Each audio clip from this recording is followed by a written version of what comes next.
This hour, ABC News can project President Biden will win the Michigan primary. But taking a look right now at those results, you can see more than 17,000 Michigan voters chose to vote uncommitted instead of for Joe Biden, who received 83,000, a little more than 83,000 votes. Michigan is, of course, a hotly contested swing state and always looms large in November. On the Republican side, ABC News can project Donald Trump will win the Republican primary there in Michigan. And take a look now. We can see that Donald Trump is beating Nikki Haley by more than 40,000 points, with 65% of the vote there. So let's get right to political director Rick Klein. And Rick, we'll talk about Trump in a moment, but we do have to get back to what is shaping up to be the story of the night here. President Biden and these uncommitted voters. Organizers had hoped for 10,000 votes, which was about the difference in Donald Trump's 2016 win over Hillary Clinton in Michigan. They got more than that. Should President Biden be concerned tonight? Yeah, Lindsay, and they set a little bit of a lowball estimate, but they do appear to be far above that pace. Take a look at what we're seeing so far. With only about 10% of the vote in, we're at about 17,000 uncommitted. Let's say that holds in the rest of the state. You're talking about potentially more votes. That would be 170,000 votes. Joe Biden only won the state by about 150,000 votes in 2020. So this is a significant chunk of voters. And just looking at some of the counties here, Ann Arbor, the college town there where the University of Michigan is, uncommitted is almost a quarter of the vote in. We're still waiting on returns in Detroit and right outside there where Dearborn is. That's where Rashida Tlaib, the congresswoman, had been part of this protest movement. So there's a lot of votes still in. We'll see if these numbers fluctuate, but this is going to be a major message that's delivered to Joe Biden tonight by Michigan Democratic primary voters. You don't know that they're necessarily going to vote for Trump, but they're certainly making their presence known. And Governor Gretchen Whitmer said ahead of tonight, quote, "I would say the train is out of the station, get on board," but it appears a decent amount of people aren't on board. So now what?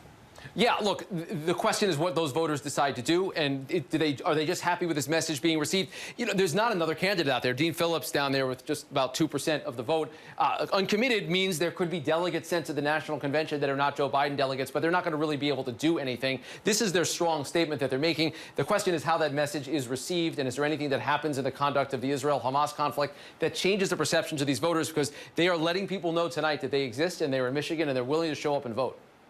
We are now 1 week away from Super Tuesday. Does that change at all anything, or I should say, does anything you've seen tonight change the calculus for Donald Trump or Nikki Haley? Yeah, no, look, Donald Trump is once again going to be romping through the state. Keep in mind, Nikki Haley got about 40% of the vote in South Carolina. She's right now tracking significantly below that. We know that she went to a couple places in the state, including Oakland County, just north of Detroit, some of the suburbs there, and it's about where the statewide total is. So we don't see any evidence that she's cutting into the margins, and it means she's going to go into this next round of voting, this huge swath of states voting over the next week, significantly behind. She's only truly focusing on a small handful of states to pick up a few delegates here or there. It doesn't look like Michigan is going to break that trend. She is still not anywhere mathematically on a track toward the nomination. And Nikki Haley herself wasn't able to name a state that she confidently felt that she could win.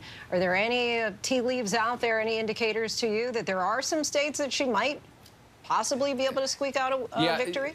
Don't hold your breath. Maybe the District of Columbia, where the Republicans are a little bit different than the rest of the country. This right now is a strategy to try to just go to a few places and really send a message, Lindsay. This campaign is not the kind of national campaign that goes in there and says we're going to win in a bunch of places. They do not have that realistic path. This is Donald Trump's nomination to lose. Before I let you go, anything that surprised you tonight?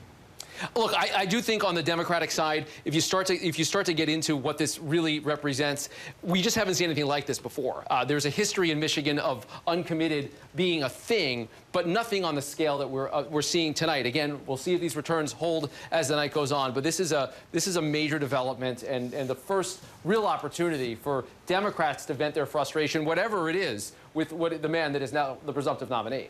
Certainly, we would imagine that they're going to get President Biden's attention. Rick, thank you. Hi, everyone. George Stephanopoulos here. Thanks for checking out the ABC News YouTube channel. If you'd like to get more videos, show highlights, and watch live event coverage, click on the right over here to subscribe to our channel. And don't forget to download the ABC News app for breaking news alerts. Thanks for watching.